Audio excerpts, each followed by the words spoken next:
తర్వాత ఎప్పుడైనా వాళ్ళకి థ్రెట్ ఇరాన్తోనే.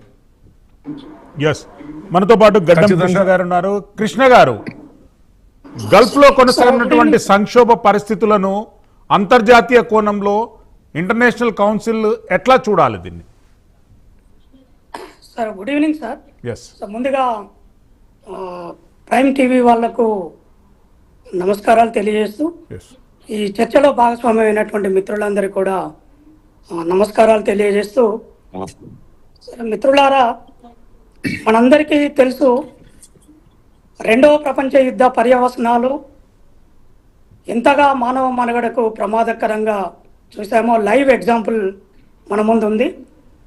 అమెరికా హిరోషిమా నాగసాకి మీద న్యూక్లియర్ బాంబు వేసిన తర్వాత ఇప్పటికీ కూడా అక్కడ పచ్చని గడ్డి మొక్క మొలవనటువంటి పరిస్థితి.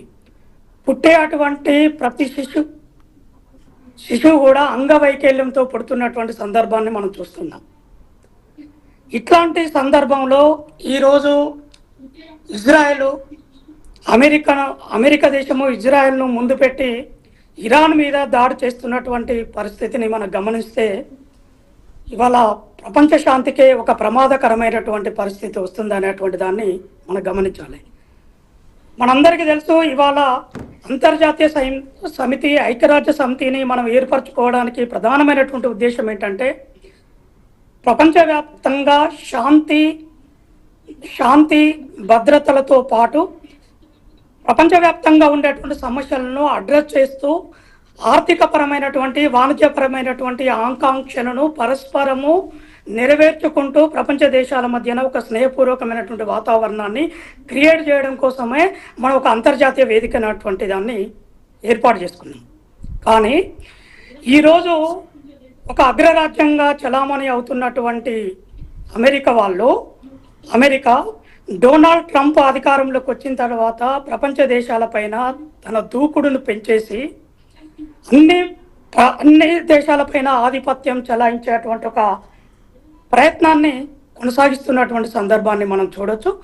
మొన్నటికి మొన్న వెనిజులా అధ్యక్షుడిని ఎత్తుకెళ్లడం కానివ్వండి, అట్లాగే ఇతర గల్ఫ్ దేశాలైనటువంటి మధ్య ప్రాచుర్యానికి సంబంధించినటువంటి గల్ఫ్ దేశాల మీద పెత్తనం చెలాయించడంలో తనకున్నటువంటి అంశం ఏంటి అని అంటే ఈ క్రూడ్ ఆయిల్ మీద ఆధిపత్యాన్ని చెలాయించాలనేటువంటి దానితోటి ఇజ్రాయెల్ను ముందు పెట్టి అమెరికా ఒక వ్యూహాత్మకంగా దాడికి దిగుతున్నటువంటి సందర్భాన్ని మనం చూసాం. ఖమేనీని హత్య చేసిన తర్వాత ఇవాళ అక్కడ ఉన్నటువంటి ఇరాన్ కూడా వెనుకకు తగ్గకపోవడం వల్ల తన చుట్టూ ఉండేటువంటి గల్ఫ్ దేశాలైనటువంటి సౌదీ కానీ, ఖత్తర్ కానీ, కువైట్, యుఏఈ, ఇరాక్, బెహ్రాన్ ఇట్లాంటి దేశాల మీద కూడా ఆధిపత్యాన్ని దాడులు అమెరికా యొక్క సైనిక స్థావరాల మీద బాంబులు వేసి ధ్వంసం చేసినటువంటి పరిస్థితుల్లో అమెరికా వాళ్ళు ఇంకా దూకుడును పెంచేసి మొత్తంగా కూడా ఇరాన్ను ధ్వంసం చేసినటువంటి పరిస్థితి. ఇరాన్ సుప్రీం కమాండర్నే కాకుండా ఇతర అత్యున్నతమైనటువంటి అధికారులందరినీ కూడా మట్టుబెట్టి ఆ దేశాన్ని మొత్తం కూడా తన గుప్పిట్లోకి తీసుకొచ్చుకునేటువంటి ఒక ప్రయత్నం జరుగుతూ ఉంది. సరే, ఈ ప్రయత్నం జరుగుతున్నటువంటి సందర్భంలో మధ్యాసియా దేశాలకు క్రూడ్ ఆయిల్కు నిలయంగా ఉన్నటువంటి సందర్భంలో ప్రపంచవ్యాప్తంగా రాబోయే రోజుల్లో ఆయిల్ రేటు విపరీతంగా పెరిగేటువంటి పరిస్థితి ఉంది.